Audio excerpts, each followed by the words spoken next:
Olá pessoal, sejam bem-vindos mais uma vez ao canal da EasyHev. Aqui é o espaço onde a gente compartilha, onde a gente discute hotelaria.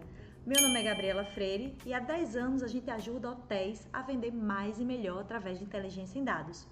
E hoje a gente vai falar sobre o gramado do vizinho. Tá maluca, Gabi? Que danado de gramado de vizinho é esse? Exatamente.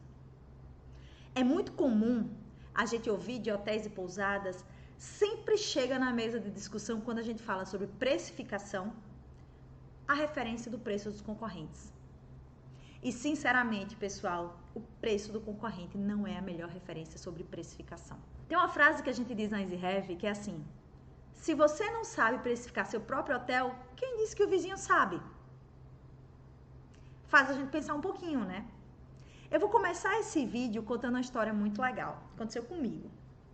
Cheguei numa pousada e o dono, muito dono do seu negócio, muito orgulhoso do seu produto, em certo momento começou a me dizer: mas poxa vida, Gabi, eu olho pro meu vizinho, o estacionamento tá cheio. Eu olho pro meu vizinho, a piscina tá cheia de hóspede. Eu olho pro meu vizinho, tá garçom pra cima e pra baixo. Eu olho pro meu vizinho e eu vejo que o negócio dele tá indo melhor do que o meu. Mas por que o meu não tá indo tão bem? Eu tô no mesmo endereço, a gente é muro com muro, minha propriedade é maravilhosa e eu não consigo entender. E isso é uma coisa muito legal da gente pensar, pessoal. Friamente, desapaixonadamente, como é que eu analiso o meu negócio se eu comparo com o meu vizinho? Naquele caso específico, tinha alguns pontos que me chamavam a atenção. Por exemplo, o vizinho tinha uma área comum maior, mais verde, mais ampla, mais arborizada, com mais cadeiras, de alguma forma mais convidativa à convivência, talvez por isso os garçons estivessem rodando mais, porque as pessoas consumiam mais. O café da manhã do vizinho era nessa área verde, de frente para o mar, com tudo aberto, espaço amplo. Já o café da manhã do senhor que estava conversando comigo era uma caixotinha lá no fundo da propriedade, lá no fundo do terreno, no ar-condicionado. O vizinho tinha fotos melhores, o vizinho tinha uma nota melhor, o vizinho tinha facilidades na forma de pagamento que o senhorzinho não gostava de dar, só queria transferência bancária. Então são várias coisas que na percepção do hóspede podem influenciar uma compra, apesar do endereço, ó, porta com porta, mesmo bar, mesmo endereço, mesma realidade. O que faltou naquele momento para aquele senhor foi desapaixonadamente olhar sua propriedade para entender: tem alguma coisa que eu preciso fazer de diferente.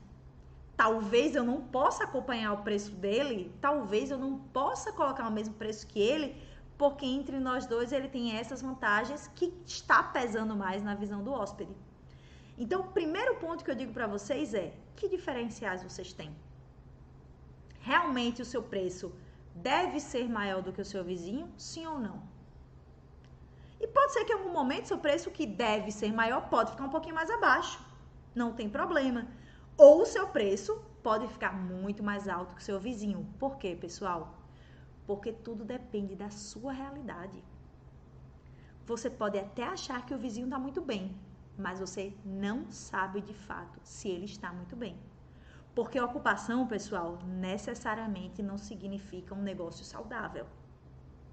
Esse mesmo vizinho pode estar vendendo lá R$1.000, na Booking, no site dele, você está vendo o preço lá R$1.000, você, poxa, que diária média boa, do seu ponto de vista, mas você não sabe que lá por trás ele fez uma promoção, com um canal de vendas específico, com mínimo de noites, uma promoção que ninguém vê, porque é empacotado, junto com assento aéreo, e que na verdade aqueles 1.000... ele está vendendo a 600, a 500. E você, iludido com os R$1.000 dele, está colocando o seu preço igual, R$1.000. E ele está cheio e você está vazio e você não sabe por quê. Então, o que eu preciso dizer para vocês é: entenda os seus diferenciais e faça o seu. É importante que vocês entendam que o seu negócio precisa crescer comparado a você mesmo. Seu negócio precisa ser melhor sempre. Então, se o ano passado você fez X de receita, o seu foco tem que ser crescer X mais 10%, X mais 15%, X mais 20% e por aí vai. Porque se você crescer comparado ao ano anterior e comparado a uma meta que você estabelece, próximo ano você tem a oportunidade de fazer ainda melhor. E aí, no outro ano, você já vai ter caixa para reinvestimento, para melhorar a qualidade do seu produto. Então, se você tomar como parâmetro o seu próprio negócio, você já tem um ponto de partida excelente, que é o que eu realizei, o que eu já fiz, o que eu já construí. Como eu faço para melhorar aquilo que eu já construí. Então, é importante vocês entenderem os diferenciais, suas fortalezas e fraquezas. É importante vocês entenderem seus números, aquilo que vocês já realizaram, que meta eu vou estabelecer para aquele período. E por último, fazer flutuação tarifária conforme a sua ocupação for crescendo. Então pode ser que flutuando a sua tarifa, o seu concorrente que está lá com o preço fixo a R$500, em algum momento você esteja mais caro que ele vendendo. Ou seja, a sua referência passa a deixar de ser o seu vizinho que você não conhece a realidade, apesar de você achar que conhece, e passa a ser você, o seu próprio negócio e os resultados que você está alcançando. Gabi, se eu estou subindo minha tarifa e eu continuo vendendo, eu devo subir mais? Sim. E nesse momento pode ser que você esteja super descolado do preço do seu vizinho e ele que vai copiar o seu preço e tentar colocar igual.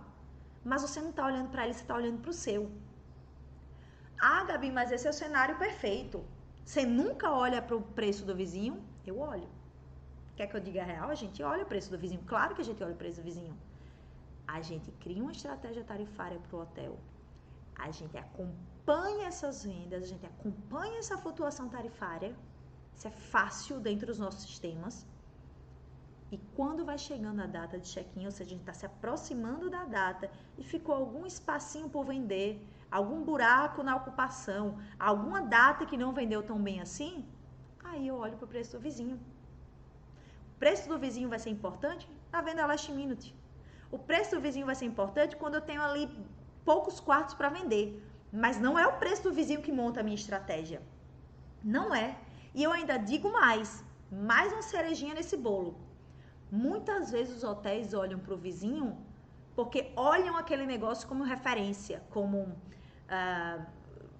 sonho ou como objetivo a ser atingido. Mas na prática, nem é ele que tira o seu cliente. Eu tive a oportunidade de acompanhar a abertura de uma propriedade e quando a gente fez as primeiras reuniões, o dono, o investidor, ele disse para mim: Gabi, meus concorrentes são A, B, C, D, E, F. E eu, beleza, vamos acompanhar A, B, C, D, E, F, vamos olhar esses hotéis. E ao longo do tempo a gente percebeu que nenhum desses hotéis fazia parte da cesta competitiva dele. Ele olhava o A porque era muito bonito e a localização era muito parecida, mas a diária média era lá em cima, produto muito mais caro, mais premium. Ele olhava B porque B também era beira-mar. Ele olhava C porque C tinha mais ou menos a mesma tarifa que ele. Ele olhava D porque D tinha quartos parecidos com o dele. Mas na prática, aquela cesta não era efetivamente quem disputava o hóspede com ele. E ele só percebeu isso conforme a propriedade foi avançando e crescendo.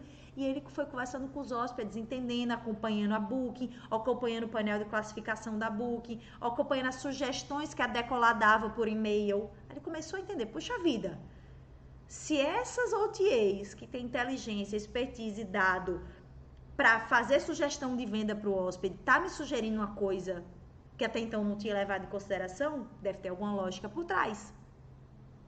Então a gente passou a entender melhor a cesta competitiva e ela era muito diferente daquilo que foi estabelecido inicialmente.